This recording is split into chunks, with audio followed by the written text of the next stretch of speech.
వేసిన ప్రశ్నలోనే జవాబు ఉంది. ఎలాగా? నేరుగా స్పష్టంగా ఒకరికినొకరు అంటే ఇద్దరు వ్యక్తుల మధ్య మనలో మనం చెప్పేవాడు వినేవాడిగా భాషను ఉపయోగిస్తాం. ఒక్కో టైంలో తనకు తానే స్వయంగా తనలో తాను అనుకుంటాం, దగ్గరగా మాట్లాడతాం, లోపల అనుకోవటం సహజమే. అంటే ఇక్కడ భాష ఏమిటి? తనకు తానే స్వయంగా తనలో తాను అనుకుంటా భావించడం తలంచడం సహజమే. ఈ పదాలు భాషే కదా.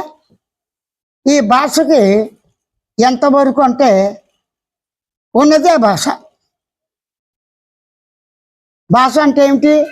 అర్థం కాని భాషలో ఒక వ్యక్తి తెలియని భాషలో అవతాడు మాట్లాడతాడు. ఆ మాట్లాడిన వాడికి అర్థం కావు కదా, వాడు వింటాడు. ఎక్కడో కోయిదర్లు వెళ్తే రథం చెప్తే అంటాడు. ఆ చైనీస్ భాష మనకు అర్థం కాదు. అప్పుడు శబ్దాలు మాత్రం వినబడతాయి కదా. అంటే భాష భావం తెలియదు. తెలియని భాషలో అవతల వాడు వాడిన భాష నీకు తెలియదు. ఆ భాషలో వాడు శబ్దాలు మాత్రం వింటావు. అంటే భాష ఎలా ఉంది? శబ్దంగా ఉన్నది, ధ్వనితో ఉన్నది. శబ్దం ధ్వని లేకుండా భాష ఉందా? ఉండదు. శబ్దం ధ్వని కూడా భావంతో ఉండాలి. ఇక్కడ భావం ఏంటి? ఒక అక్షరానికి భావం ఉండదు. 2 పదాలు లేకపోతే 3 పదాలు అంటే 2 అక్షరాలు ఒక పదము. చూడు, నేను, అమ్మ, అది, ఇది, ఇది 2 పదాలు. ఇదేమిటి? అది ఒకటే పదం. ఇదేమిటి? నిరతం, సదా అంటే పదాలు 2 అక్షరాలు కలవాలి. ఆ పదాల యొక్క అనేక పదాలతో కూడి పేర్చుకుంటూ పోతుంటే వాక్యం అవుతుంది. చూడండి, నేను ఉన్నాను ఆ సమయంలో, అక్కడ జరుగుతున్న పొరలో ప్రత్యక్ష సాక్షిగా నాతో పాటు చాలామంది ఉన్నారు, ప్రముఖులు ఉన్నారు, వీడియోలు తీశాను, ఇదే స్పష్టమైన ప్రమాణం అని లాయరు చూపిస్తాడు కోర్టులో. రుజువే కదా. అంటే ఈ మొత్తం వాక్యాలు కూడా ఆ కోర్టు సీన్లో కానీ, న్యాయస్థానం కానీ, శుభకార్యంలో కానీ, అశుభకార్యంలో కానీ పరస్పరం మాట్లాడుకోకుండా ఉండము. అంటే ప్రతిదినము ప్రతి క్షణము తనలో తాను అనుకోవటం సహజం. ఆ ప్రతి క్షణం నిద్రపోయే ముందు ముఖ్యంగా ఎవరితో మాట్లాడడం. కొంతమంది నియమం పెట్టుకుంటారు, అన్ని పనులు అయిపోయిందా ఇక మాట్లాడని చెప్పి సైలెంట్గా తనలో తాను అనుకుంటూ నిద్రపోయి కళ్ళు కానీ మెలుకున్న తర్వాత అనుకుంటూ తన పనులు ఏవో చూసుకుంటూ ఇదంతా తన భాష తనకు అర్థం అవుతుందిగా. తనకు అర్థమైన భాష ఏది? ఇంగ్లీషు. నువ్వు ఇంగ్లీష్ అనుకున్నది ఇంగ్లీష్ రానివాడు చెప్తే అర్థం అవుతుందా? అర్థం అవుతుంది. కానీ ఇంగ్లీష్లో కూడా డైలీ కొన్ని ఉన్నాయి, ఆ పదాలు ఉంటాయి. ఇంగ్లీష్లో వాడికి రోజు సహజంగా వాడే మాటలే చాలు, తెలుగు వాడు తెలుగే చాలు.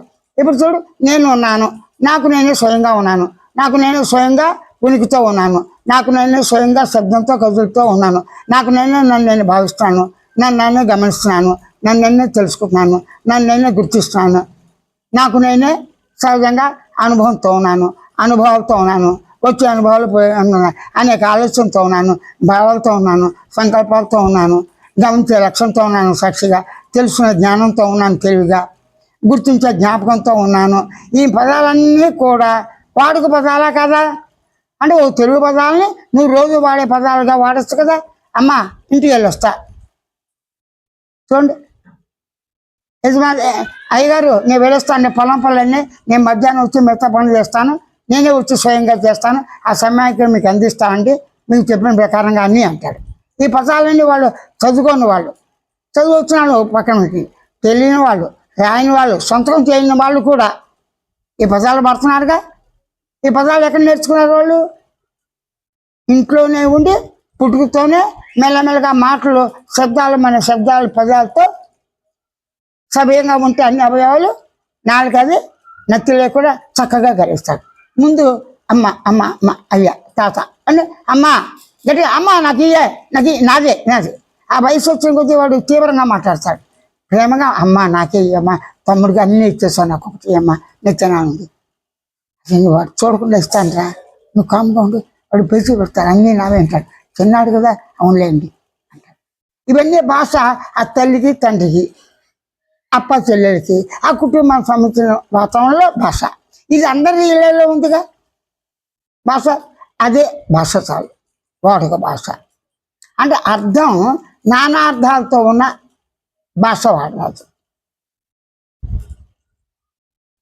అర్థంగా నానార్థాలు. అర్థము అంటే ఏంటి? అర్థం అంటే ధనం అని అర్థం ఉంది. ధర్మార్థ అర్థం అంటే ధనం.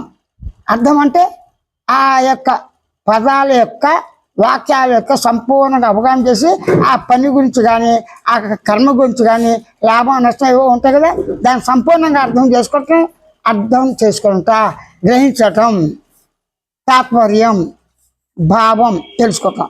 2 అర్థాలు ఉన్నాయి కదా. అర్థం అంటే అర్ధభాగం, అర్ధభాగం అంటే సగం భాగం, అర్థం అంటే సగం అర్థం. అదే అర్థం అంటే ధనం. ఏ సందర్భంలో వాడుతున్నాను ఇంచుమించు అంతా తెలుసు. కాబట్టి ఆ విధంగా ఉంటే చాలు. అంటే ఇక్కడ భాషా భావంతో నేను ఉన్నది. ఇది సంపూర్ణంగా తన స్వస్వరూపమైన ఆత్మ. ఆత్మ అంటే ఏంటి? ఎరుక. చూడండి, ఆత్మ ఎలా ఉందిరా? ఎరుక. ఎరుక ఎలా ఉందని, ఎరుక లక్షణంతోనే ఎరుక ఎలా ఉందని ఎవడైనా అడుగుతాడా? వాడికి చిన్న మాట్లాడు, అరే నువ్వు కళ్ళు తెచ్చినా ముచ్చినా స్పృహతో ఉన్నావా, స్పృహ లేదా అని అడుగుతా. ఏమండి స్పృహ ఉందండి, ఎరుక లేకపోతే ఎలా తెలుస్తుందండి? ఏంటి ఆ మధ్య మీ తాలూకా వాళ్ళకి ఎవరు స్పృహ లేదు కదా, మరి ఎలా వచ్చింది స్పృహ అంటే లేదండి మొదట్లో ఎవరిని గుర్తుపట్టలేదండి, తర్వాత నన్ను పక్క వాళ్ళని వాళ్ళ పిల్లల్ని భార్యని గుర్తుపట్టడానికి దగ్గర తీసుకున్నాడు, ప్రేమగా చూశాడండి అంటే గమనించాడా? అంటే స్పృహతో ఉన్నాడికి ఏమిటి? గమనిస్తాడు, తెలుసుకుంటాడు, గుర్తిస్తాడు, కష్టకాలు అడుగుతాడు, పేర్లు నామాలు పెట్టి అన్నీ గుర్తు చేసుకుంటాడు. అంటే స్పృహ ఉంటాయి కదా, ఆ స్పృహే, ఆ ఎరికే, ఆ జ్ఞానమే, ఆ తెలివే, ఆ భావమే ఆత్మ. ఇదే పదాలతో వాడుతున్నాం. అది మామూలుగా మానవులకు తెలియదు. ఆత్మ అంటే ఎక్కడో ఉందని, ఆత్మ ఎక్కడో అతీతం అని, ఆత్మ అంటే అతీతం అని, ఆత్మ దేహంతో వచ్చి దేహంతో చచ్చిపోయిందని, జన్మ లేదని రకరకాల వాదాలు ఇవి ఉన్నాయి. అవి ఉండొచ్చు. కాయగూరలు ఒకటే కాయగూర అందరూ తినరు కదా, ఒకటే బట్ట రకం అందరూ ధరించారు కదా, ఒకే కలదోళ్ళు వాడరు కదా. వాళ్ళ శరీరం బట్టి ఆహారం బట్టి తగిన విధంగా వాడిన విధంగా లోకల్లో అన్ని రకాల నామరూపాలతో ఉన్న వస్తువులన్నీ మనుషులతో సహా మనం పెట్టుకున్న పేర్లు పంచభూతాలకి అన్నీ కూడా ఆ భాషలోనే ఆ భావంతోనే వాడతాం అర్థమయ్యే విధంగా. రామారావు ఉన్నట్టుకోండి, ఆ నల్లగా ఉన్న రామారావు ఉంటాం, ఎర్రగా ఉన్న రామారావు ఉంటాం. అదే పైన తలకాయ మీద కంటి వేసి చూసా ఆ రామభద్రని తీసుకురా, ఆయనండి సర్లేండి అంటాడు. అలా రామభద్రని తీసుకురా అంటే ముగ్గురు వచ్చి కూర్చుంటారు. అప్పుడు ఇబ్బంది కదా. కాబట్టి భావం భాష 2 ఉన్నాయి. ఇప్పుడు నేను ఉన్నాను దేహంగా లేదా శరీరంగా, నేనేమున్నాను, నేను శరీరంగా ఉన్నాను. శరీరం వచ్చిపోతుంది, చనిపోతుంది. అంటే శరీరం పుట్టింది, పెరుగుతోంది, వృద్ధి పొందుతోంది, మళ్ళీ తరుగుతోంది, కృంగుతోంది, కుసించి నశిస్తుంది. అంటే ప్రతి పదార్థము అది ఏదైనా కావచ్చు. ఫ్యాను తయారు చేశారు, సృష్టి అయింది. కొన్నాళ్ళకి ఆ స్థితి మెల్లగా ఉండి వాడి దానికేదో పాటలన్నీ లూజ్ అయిపోయి మెల్లగా అయిపోయి స్థితిలో అయిపోయి నశిస్తుంది కదా ఆకారం. అంటే నామరూపాలతో ఉన్న ప్రతి పదార్థము, దృశ్యంగా ఉన్న ప్రతి పదార్థము. చూడండి, వెన్నెలు ఎంత బాగుంది, మేఘాలు ఎంత తెల్లగా ఉన్నాయి. మేఘాకారం ఆ ఆకారం రకరకాల ఆకారం అయిపోతుందిగా. అదే ఆకారం వర్ష బిందువులు అవుతుందిగా. అదే ఆకారం మేఘం నుంచి మెరుపు కింద అవుతాయిగా, గద్దెం కింద అవుతాయి. అంటే రూపనామాలతో ఉన్న ప్రతిదీ కూడా ప్రకాశించే వస్తువు అయినా అది రకరకాలుగా మార్పులు పొందుతుంది. జన్మలైలు అనొచ్చు, మార్పులు అనొచ్చు. అంటే ప్రతిదీ స్థితి ఉంది. ఆ ఉన్నది ఏమవుతుంది? మెల్లగా పెరుగుతుంది, తరుగుతుంది, కరుగుతుంది, కృంగుతుంది, కృషిస్తుంది, నశిస్తుంది. అది ప్రాణే. అరే పిల్లగా పుట్టాడండి, 10 రోజులండి బతికాడు, నవ్వుతున్నాడు, హఠాత్తుగా పోయిందండి. ఆ పిల్లవాడిని ఆడిస్తూ పాలిస్తూ తల్లికి హార్ట్ అటాక్ పోయిందండి. ఆ అబ్బాయి ఇంకా పాలు తాగుతూనే ఉన్నాడండి. ఇవన్నీ మనకి ప్రత్యక్షంగా అన్ని చోట్ల కాబట్టి ఎక్కడో అక్కడ జరుగుతూనే ఉంటాయి. ప్రతి సెకన ఆత్మశ్రేయం జరుగుతున్నాయి. ప్రతి సెకను ఆహారం లేక ఎంతమంది మానవ కోటిలో ప్రతి సెకను ఎంతమంది పిల్లలు పుట్టిస్తున్నారు లెక్కగా ఎవరైనా చెప్పగలరా? లేక కౌంటర్స్ లోపల ఇచ్చే లోపల కొంతమంది చచ్చిపోతారు. బతకాలని లిస్టులో పెడతారు, చచ్చాలని పెడతారు. కాబట్టి మన సంఖ్యను మనం కూడలేము. ఎంత మానవుడి మేధస్సు గొప్పది అయినప్పటికీ 100కి 100% రాదు. అలా రావటానికి ప్రయత్నిస్తే ఏమవుతుంది? ప్రయత్నమే అవుతుంది, ఇంపాసిబుల్. ఆ విధంగానే అనేక అణువుల యొక్క సముదాయంతో వస్తువులు తయారైనాయి. అణువులు అంటే ఏంటి? ఆ గాలి, గాలి శ్వాస అణువు. వేడి గాలి కావచ్చు, చల్లగాలి కావచ్చు. అర్థమవుతుంది కదా.